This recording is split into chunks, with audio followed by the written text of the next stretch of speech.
but it's not productive to panic and say, oh my gosh, let me send out a whole bunch of resumes or applications without actually going through the process. The process might end up being expedited time-wise, instead of 3 to 6 months or 9 months of exploration, job application, and interviewing, you might have a couple weeks, but you still have to go through the steps of doing that. And you have to fight off that panic.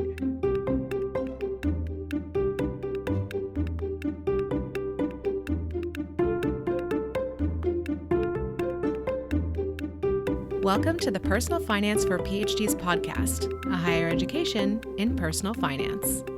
This podcast is for PhDs and PhDs-to-be who want to explore the hidden curriculum of finances to learn the best practices for money management, career advancement, and advocacy for yourself and others. I'm your host, Dr. Emily Roberts, a financial educator specializing in early career PhDs and founder of Personal Finance for PhDs. This is Season 23, Episode 1, and today my guests are Dr. Jim Gould and Lauren Celano, the co-hosts of Propelling Careers. Our topic is strategies for PhD job seekers, starting with an update on the PhD job market. We discuss how PhDs can figure out the salaries of various careers and particular jobs, including where they might fall within a posted salary range, and what benefits are offered at a company. We review where job seekers can go for both free and paid assistance.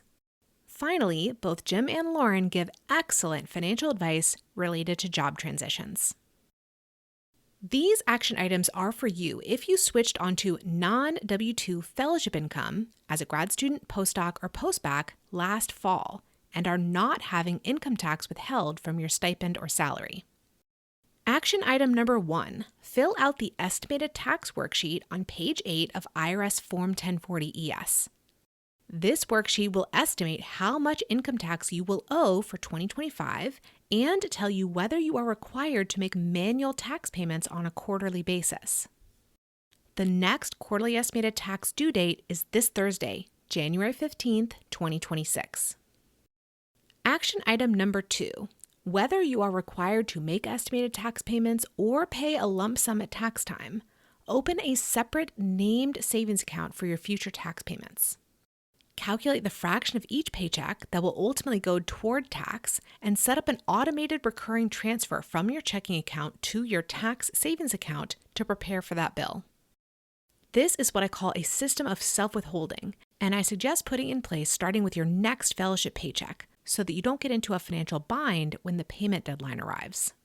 If you need some help with the estimated tax worksheet or want to ask me a question, please consider joining my workshop, Quarterly Estimated Tax for Fellowship Recipients. It explains every line of the worksheet and answers the common questions that PhD trainees have about estimated tax. The workshop includes 1.75 hours of video content, a spreadsheet, and invitations to at least one live Q&A call each quarter this tax year. This quarter's Q&A call is on Wednesday, January 14th, 2026 at noon Pacific time. If you want to purchase this workshop as an individual, go to pfforphds.com/QEtax. You can find the show notes for this episode at pfforphds.com/S23E1. Without further ado, here's my interview with Dr. Jim Gould and Lauren Celano, the co-hosts of Propelling Careers.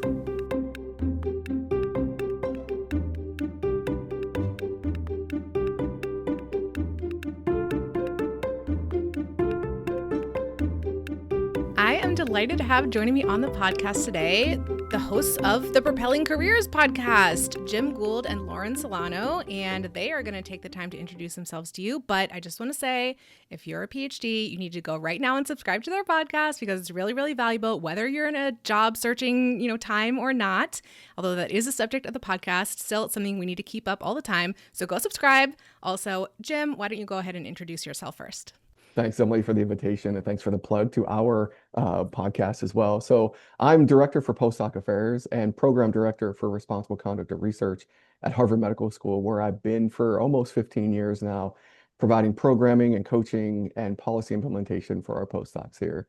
I received my bachelor's in molecular biology from Clarion University of Pennsylvania, my PhD in biochemistry at the University of Louisville in Kentucky, and did my postdoc training in two different laboratories at the National Cancer Institute, the NCI, in Frederick, Maryland.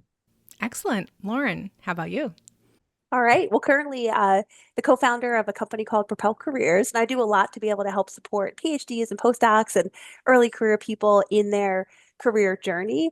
Um, but I've been in the life sciences sector now about 24 years, the first 10 of which was more drug discovery focused. And since about 2009, I've been working really closely with a whole range of postdocs and PhDs and early career people to help them navigate their careers.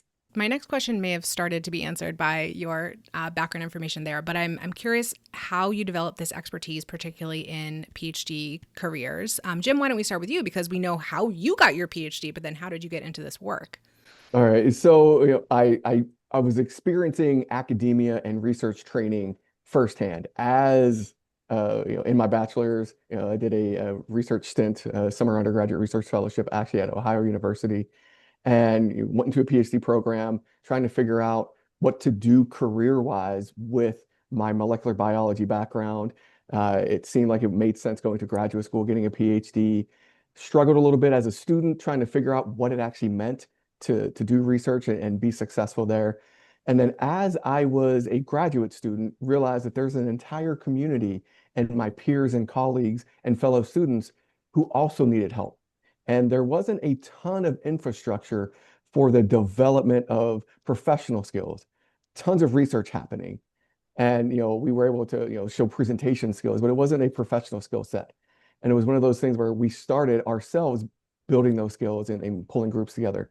And then the next step is like, okay, I don't have enough experience to go on the job market directly from a PhD, so I did postdoc. And not fully understanding what postdoc means because there weren't a ton of postdocs when I was a graduate student at U of L. There are more now.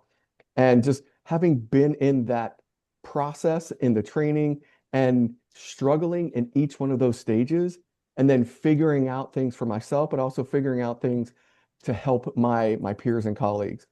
So that gave me a lot of just sort of on the ground practical experience in helping others.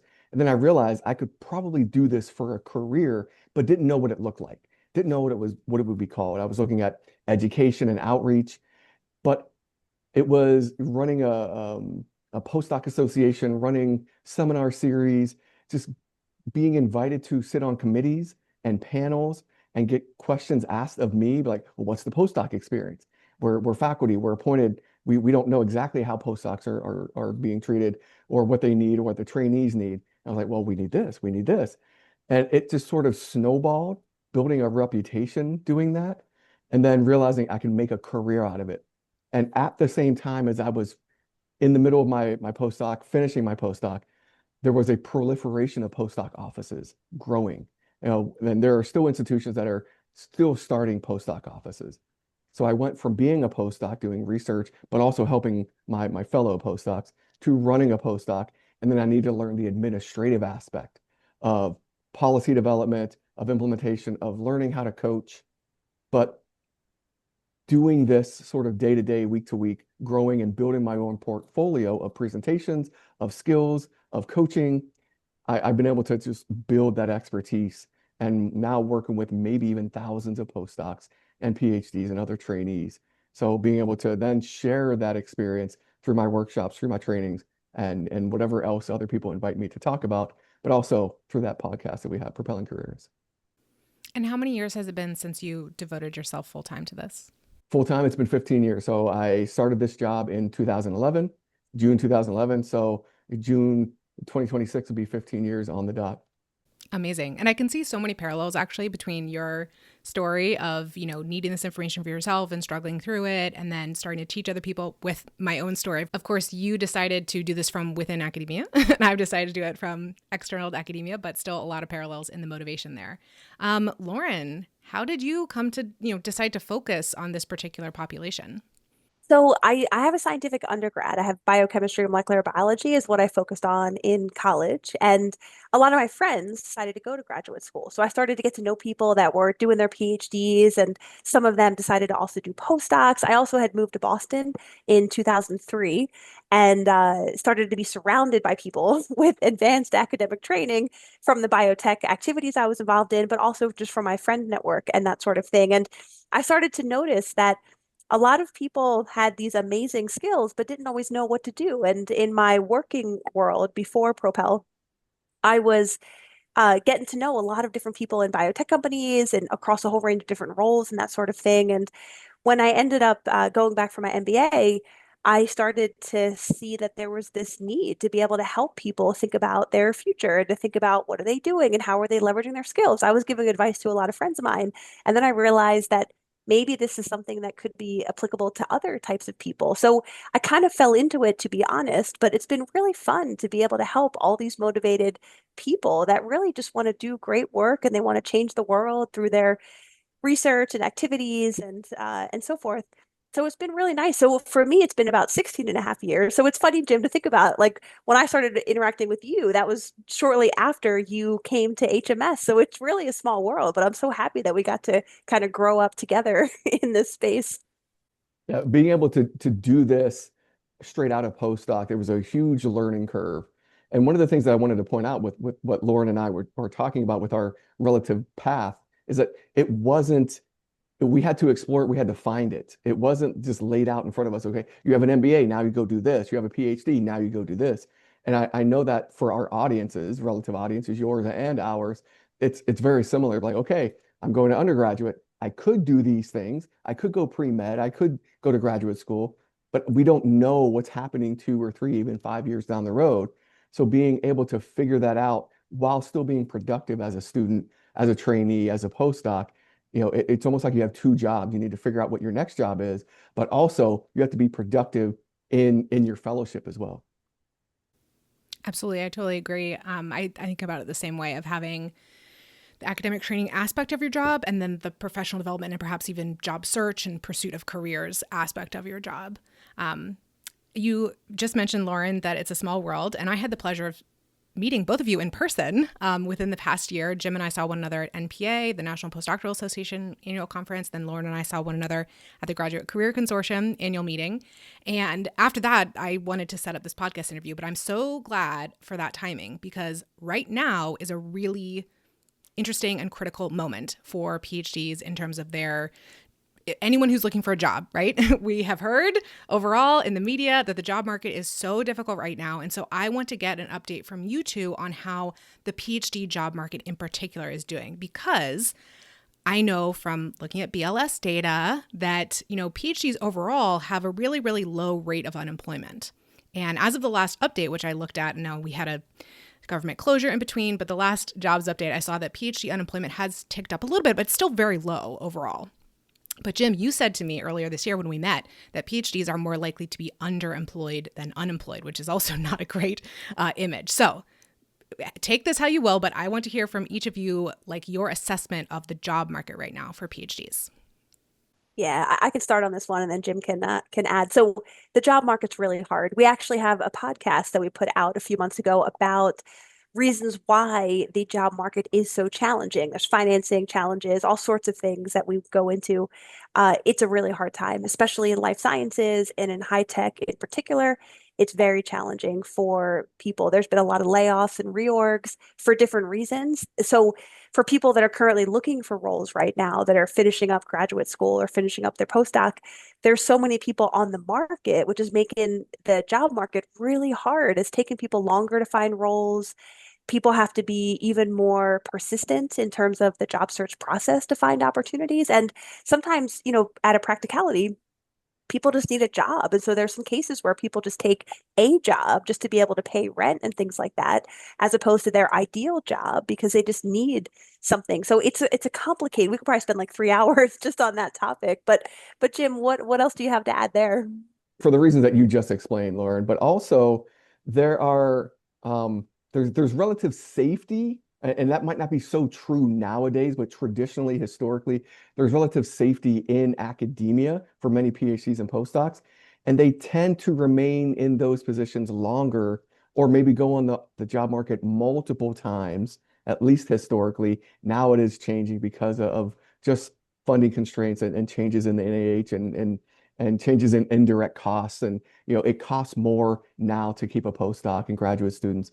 But the idea is that they stay in positions longer. They might extend their PhD, they might extend their postdoc a year or two. So they don't finish a fellowship and then go unemployment. So they extend a fellowship, and that's what I meant by underemployment, where they stay in a position where they're not advancing. There's no sort of promotion structure within academia right now, at least, for postdocs to continue to advance within that structure.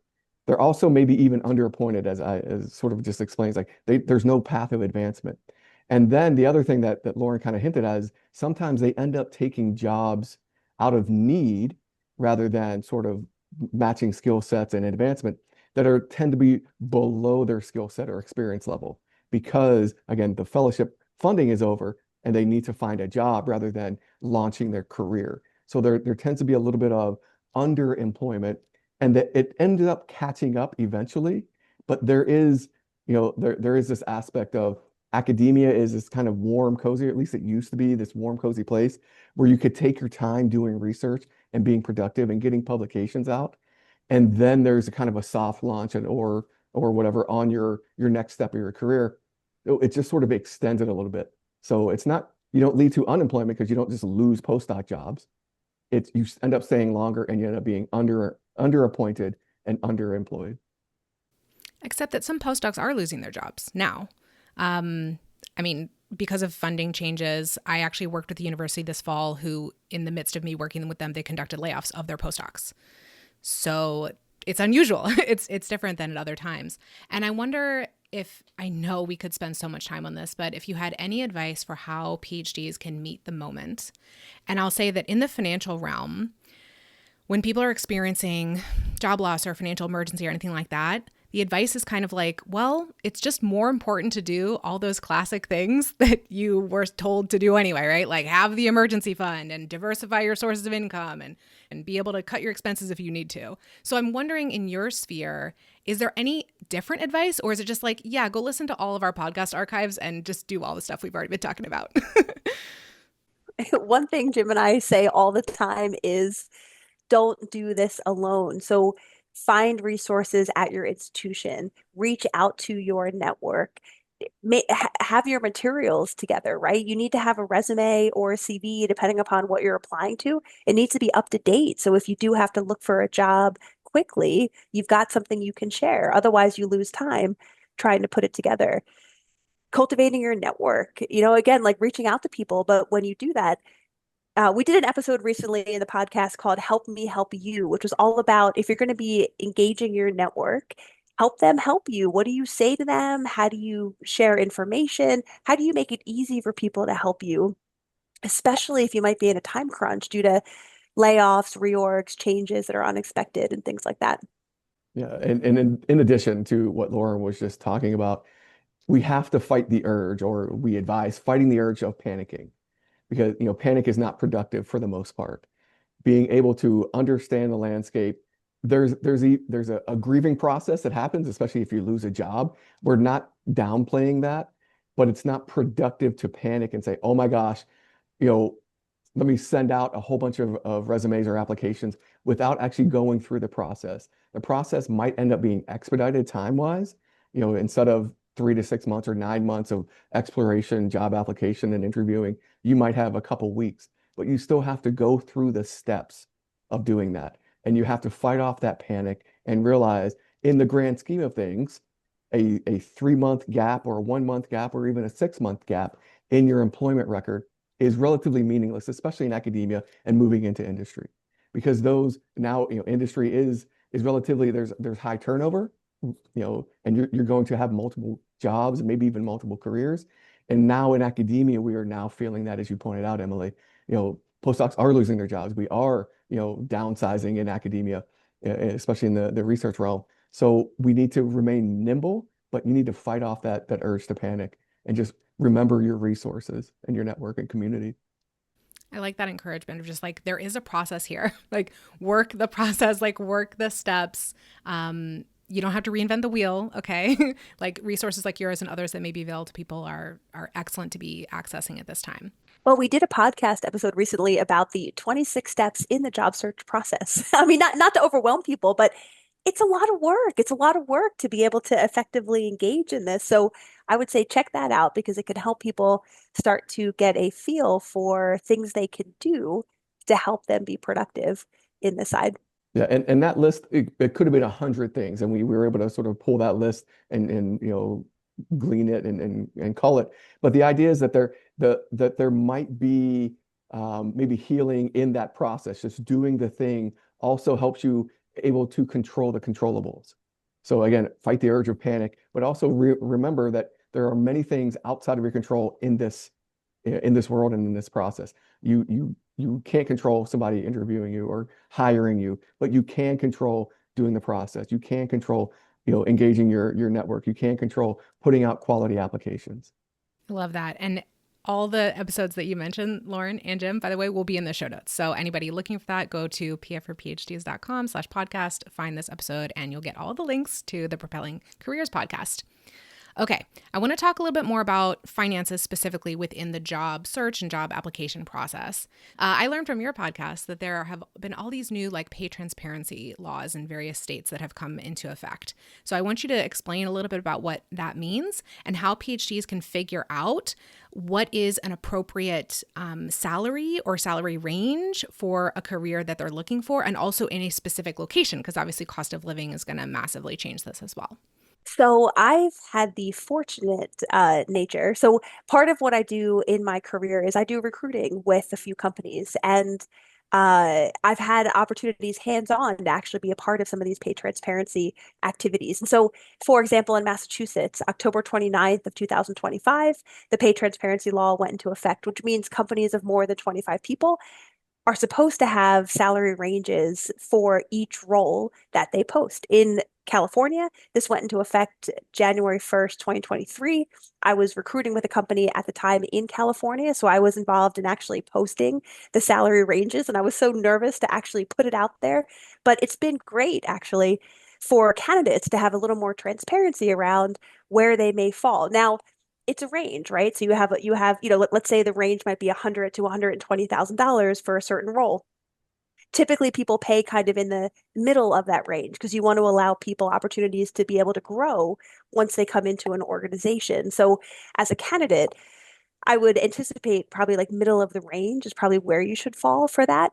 As you're looking at opportunities, though, it can be helpful to see the ranges because then you can start to get a sense of which roles could align to your financial considerations. Because there could be some situations where a certain type of role just isn't going to align, and that's fine. You can then focus your efforts on ones that are out there. Washington and New York also have pay transparency laws. And, one thing that's helpful to keep in mind is that maybe you live in a state that doesn't have pay transparency laws. Well, you can still look at states like California, Massachusetts, New York, Washington, and start to get an idea potentially of what ranges could be. It may differ a little bit in, the Midwest or the South or something, but at least you may start to see kind of ballparks in certain ranges. The other thing I would say is, when you're doing informational interviews, you can ask people, do you have an idea of what the salary might be for this particular role? But not just that, though. What are the other benefits, right? And we'll talk more about that, but it's the whole package. Don't be afraid to utilize your network. There's a few other ideas I have, but I know Jim has some thoughts on this too, in terms of advice he's given. Yeah, if in academia, Laura was talking a lot about industry and just outside of academia, but there are public institutions, public colleges and universities that have to post their salaries. So you can get an insight on relative salaries. They're usually a year or two, sometimes even 3 years behind. So you can get a sense, and I know, inflation is increasing.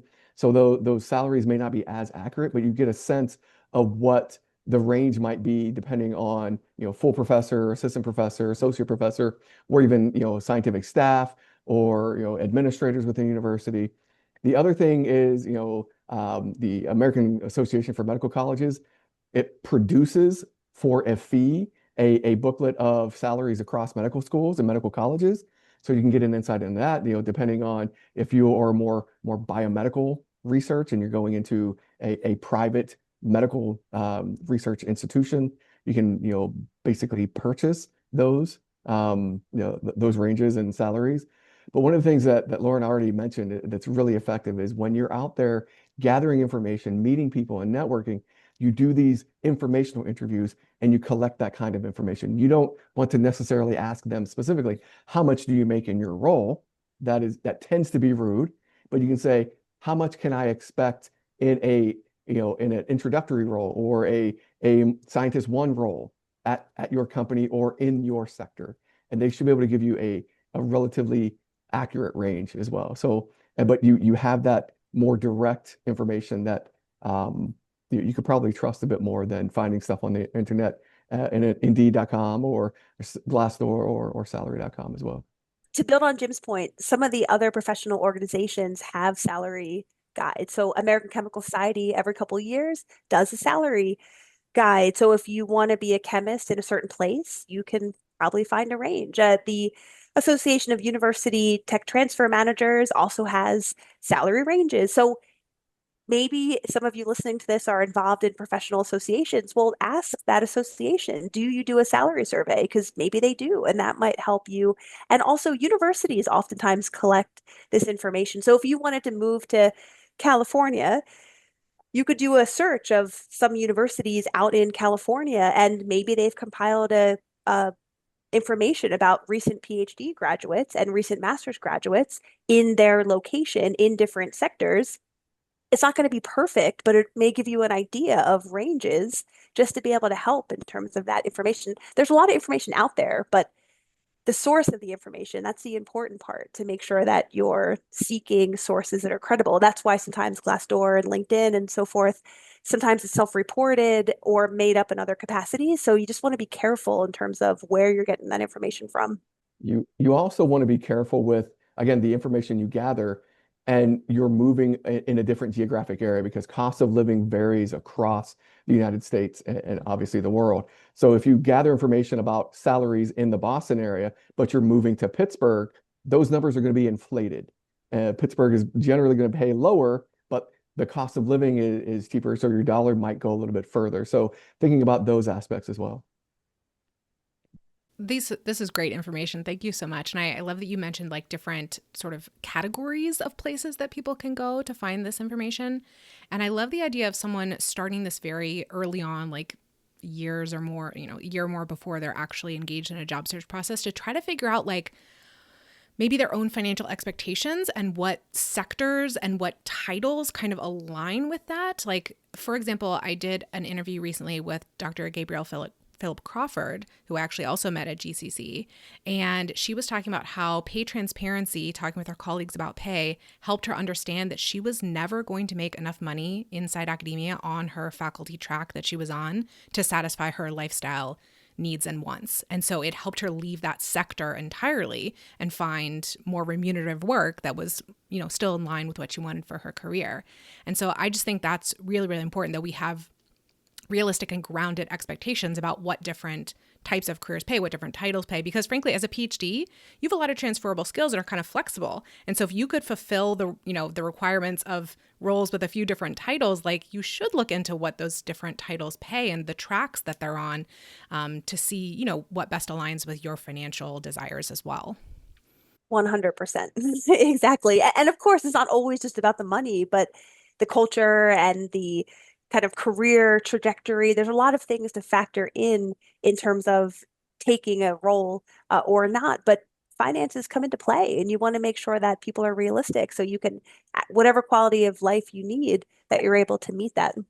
Yeah, I agree. Quality of life is front and center, especially nowadays. We want to be able to work, to be able to live, not necessarily live to work for a lot of different people. Emily here for a brief interlude. Tax season is in full swing, and the best place to go for information tailored to you as a graduate student, postdoc, or postbac is pfforphds.com/tax. From that page, I have linked to all of my free tax resources, many of which I have updated for this tax year. On that page, you will find podcast episodes, videos, and articles on all kinds of tax topics relevant to PhDs and PhDs to be. There are also opportunities to join the Personal Finance for PhDs mailing list to receive PDF summaries and spreadsheets that you can work with. Again, you can find all of these free resources linked from pfforphds.com/tax. Now back to the interview. Okay, so we've talked about how to work out what kinds of salaries are in different careers and where to locate yourself on a range that you might see. I want to ask about benefits as well, because certain benefits can be really, really important to people, especially related to like health insurance stuff. Like, does this company offer parental leave? Does this company offer, a specific medication that I need for a health condition that I have? Different things like that. And how can someone who is looking or applying for jobs understand, like, is this company even going to meet, like, benefits wise, my expectations? I understand you could probably ask about that very late in the process, like after you've gotten an offer, but is there any way to get that information earlier so that you don't like waste your time maybe pursuing something that is not ultimately going to work out? So is because of the job market being so difficult at the moment, they want really good candidates.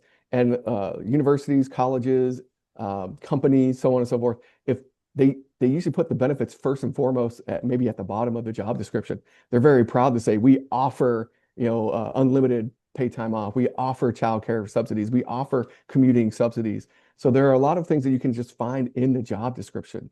And if it's not in the job description, they probably have a why work here website or web page where you land on. It's more HR oriented, but you can find a lot of the different types of information and benefits, from the job description, the job ad, and usually towards the end, you're like, we're very happy to be family oriented and all of these other things, because the audience that Lauren and I tend to work with are early career researchers and midlife, mid 30s, early or late 20s, early 30s, building their families as well. So I think companies are now understanding more than ever that they're hiring not just the perfect candidate, but also a whole person that likely has a family with them. Yeah, and to add to that, I would say, I mean, there's some companies that literally have their entire benefit guide on the website. You can download it. It's, 45 pages with all the healthcare options, the 401k match, the vacation, the holidays, the cell phone reimbursement, et cetera, et cetera. But, also to plug the informational interview, when you talk to people at certain companies, it's fair to ask, can you share some insights about benefits? Because this is something when I counsel people, and I'm sure Jim, you do too, and Emily for sure, you know, people look at the base salary and they're either happy or sad depending upon what their expectations were. But then I always advise people make a list of everything, right? The base salary is like 100 grand. Okay, is there a bonus? Is there cell phone reimbursement? Is there commuter reimbursement? Is there like lunch provided a couple times a week?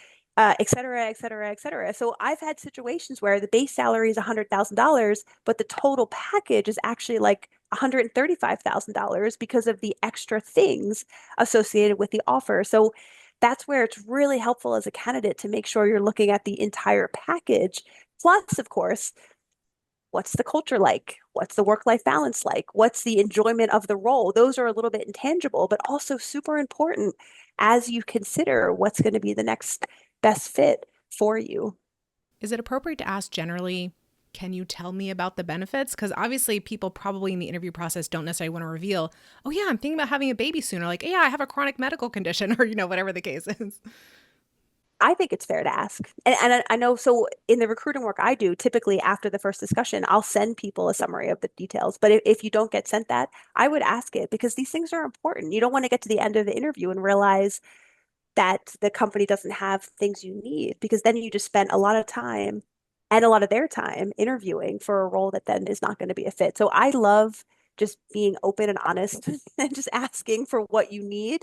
And hopefully the organizations you're interviewing with will be able to provide information. Yeah, it may not be your leading question, be like, when you first get it, what are the benefits?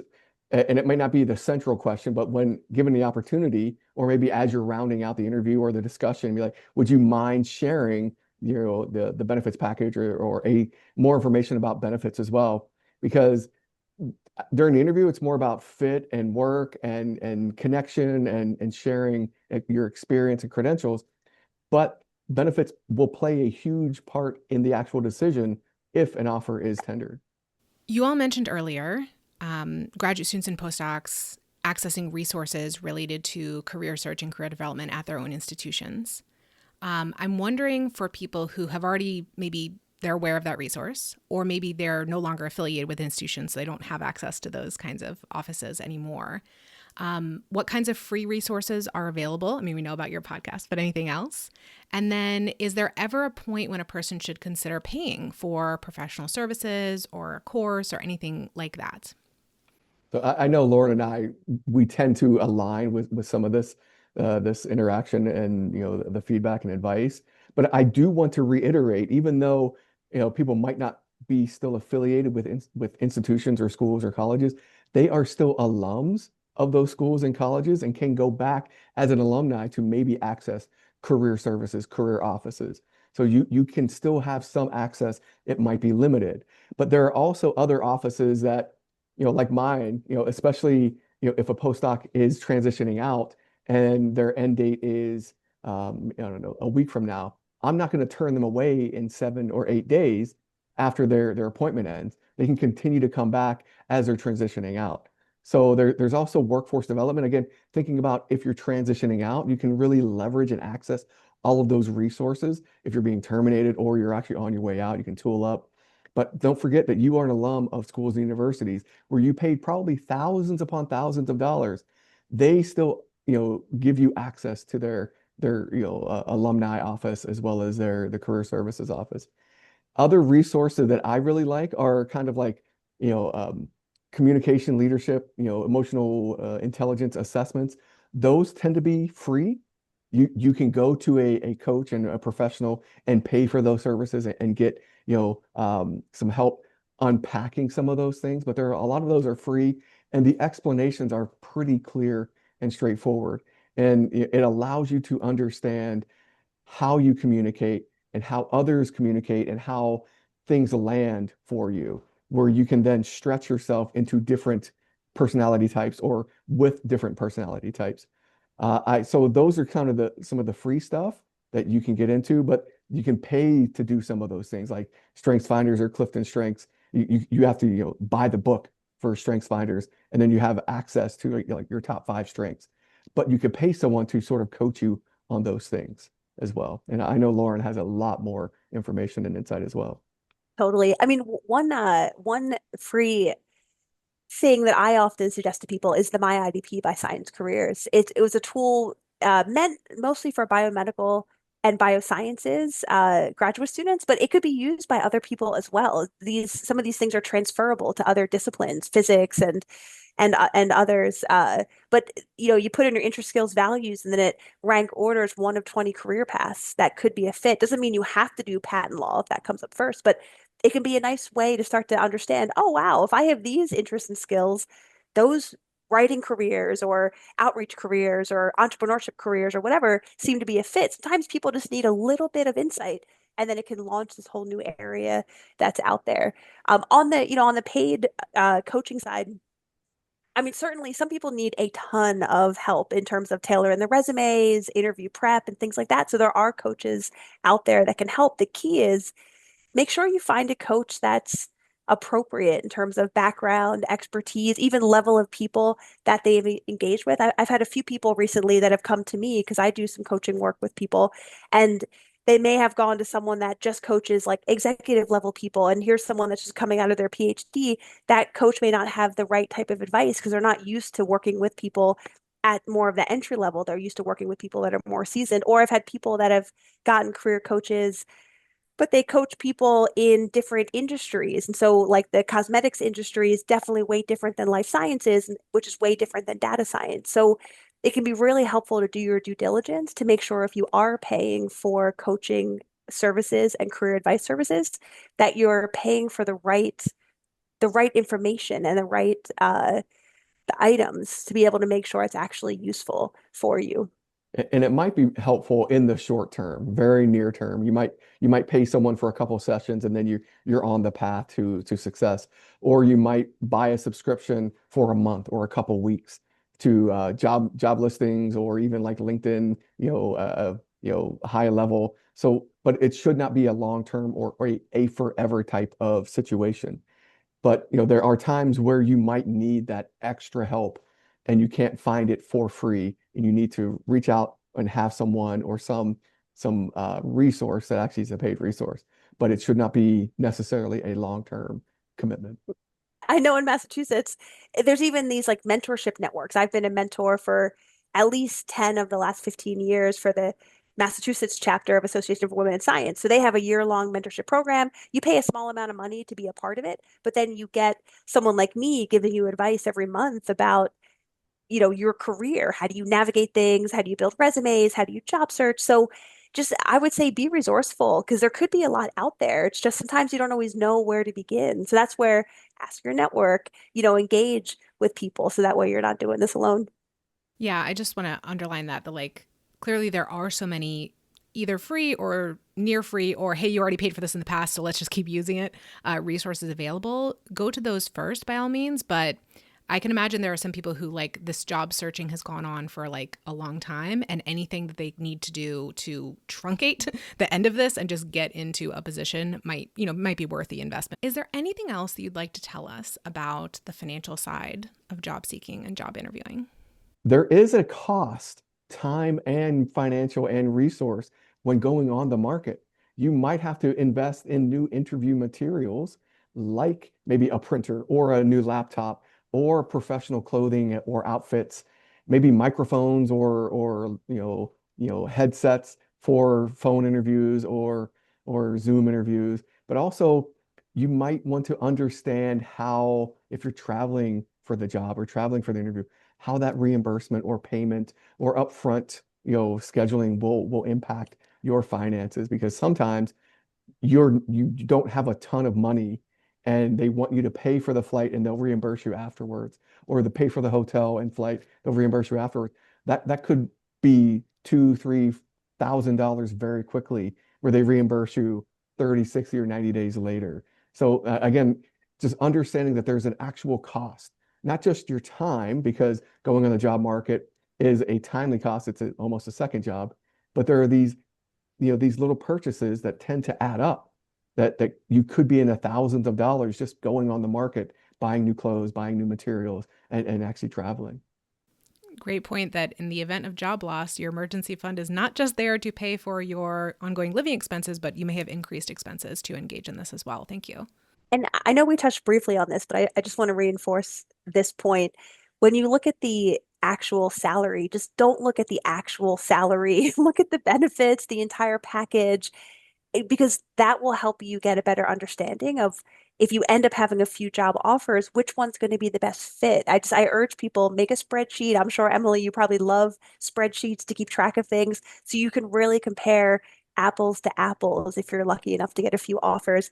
And know you have to know what your like turn away point is, right? If you need a certain amount of money to be able to live, then you need to know that. So then if a job doesn't cover that, then you may have to say no, even though the role could be amazing. You don't want to take something knowing that you're going to be in a negative financial situation starting from day one. So these are sometimes really hard discussions to have with people, but it's really important to be honest. So that way you can find a role and be able to focus on the role and not be stressed out about not being able to have proper finances. And this may be a concept that is unfamiliar to people coming out of graduate school or the postdoc, that you should feel financially supported in the role that you're in. Absolutely. Thank you so much for those concluding words. Where can people find Propelling Careers? We have our podcast on Spotify and Apple Podcasts. And again, our podcast is free. We have at the end of 2025, we'll have 88 episodes. We have a ton of content, and hopefully all of you find it valuable as you peruse. Excellent. And I want to end here by asking each of you the question I ask of all my interviewees, which is, what is your best financial advice for an early career PhD? And that could be something that we've touched on in the interview already, or it could be something completely new. Right. For me, it's a combination of what we've already talked about and it's a two-parter. Don't do this alone. Use all of your resources to understand the cost of transitioning, finding jobs, and being successful in your career, but also understand and know the true cost of living in an area that you might be moving to. And that was, Lauren, talked about, you know, moving to a job and not realizing how much it costs. And that's something that actually happened. We got sticker shock when we moved up to here from Frederick, Maryland to Boston. It was a jump in salary, but it was not actually enough. And I didn't realize that until after the fact. And it set us back several years in our finances to then catch up. And I still feel that we are actually behind where we would have been if we did actually just stayed in Frederick at points. And from my standpoint, so I see some people, they finish their PhD or postdoc and they get a job offer from a large pharma company and they go out and buy a new car, they get a nicer apartment, maybe in the seaport of Boston. And it's like, don't blow all your cash right away. Like it could be really helpful to still live below your means so you can save some money, so you can have a rainy day fund. You never know what might happen in the future. So it's just as much as you may want to, by when you see your first check, like buy all this nice stuff, try to hesitate on that. So that way it just allows you a little more freedom in the future.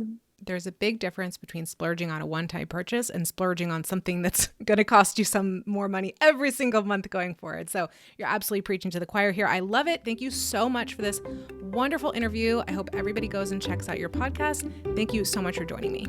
Thank you, Emily. Thank you, Emily.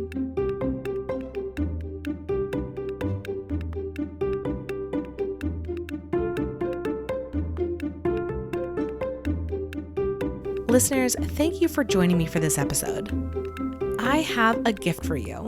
You know that final question I ask of all my guests regarding their best financial advice? My team has collected short summaries of all the answers ever given on the podcast into a document that is updated with each new episode release. You can gain access to it by registering for my mailing list at pfforphds.com/advice. Would you like to access transcripts or videos of each episode? I link the show notes for each episode from pfforphds.com/podcast. See you in the next episode. And remember, you don't have to have a PhD to succeed with personal finance, but it helps.